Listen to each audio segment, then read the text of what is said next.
Well, you're going to love our next interview. Of all the people that we managed to track down in the Hajj is a Hollywood movie actor, Omar Reagan, now a Muslim. Thanks so much for joining us. You've acted in the movie Rush Hour 2 as a double for Chris Tucker. Tell me about how you went from Hollywood to Hajj. That's an amazing journey in itself. Yeah, when you put it like that, it kind of, I don't know. It's the first thing that comes to my mind, like, wow, how did I get here? I can say I'm grateful. I know my mother, she converted to Islam when I was young, but I grew up making a lot of mistakes. We won't get into that. Please don't tell nobody. Don't tell nobody. But then I started working, and I was always raised to be a good person. And then I joined up with this group called the Canadian Dawah Association, which I ended up being the program developer for it. And we started doing little functions like Stop the Violence and things in Canada and things in the U.S. And then they said, hey, we're sending you to Hajj. And I was like, what? And I didn't feel like I was ready, so I started trying to study, and I came last year.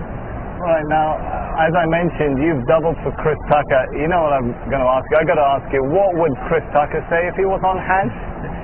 He'd probably say something like,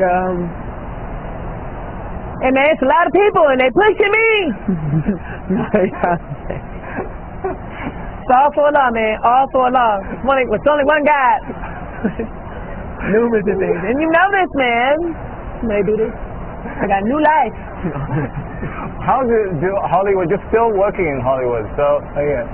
It's quite an interesting balancing act. Do Hollywood and Hajj really go together? You can maintain those two roles? Hollywood and Hajj.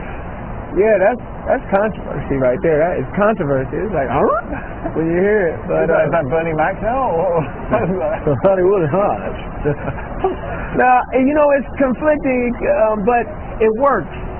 Because Hollywood teaches you kind of like put on this, be a fake person, be another person, and Hajj teaches you to really be yourself. It strips you of everything that you thought was so important and everything that you really fight for. It's about me and what I need. And Hajj, man, you know, you sleep on the ground, you know, you wear nothing, as you can see.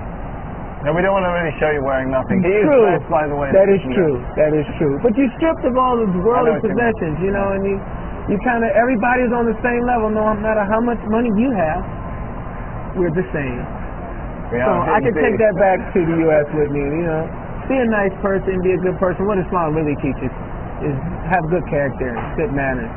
Tell me, Omar, does it hurt your Hollywood profile, your Hollywood career, that you have such a high profile as a Muslim? As you mentioned, you're in Hajj, you're talking to us on TV, you're part of the Canadian Dawah Association. I don't know. That's a good question. I'm going to find out when I go back home. If you need a job, I'll talk to my boss. Yeah, do that, because you ask, they'll be like, you was on Al Jazeera? What? I'm like, they love us. It's been good talking to you, Omar Reagan. It's been good talking to you too. I'm going to let you get back to the other rush hour. This is more like rush hour 10. It took us about 3 hours and 15 minutes to get you out here. I don't want to even think about how long it's going to take to get you back. Yeah, what is the opposite of rush hour? Slow motion over here. Well, you can't go nowhere. It's just too many people. They in mountains and everything.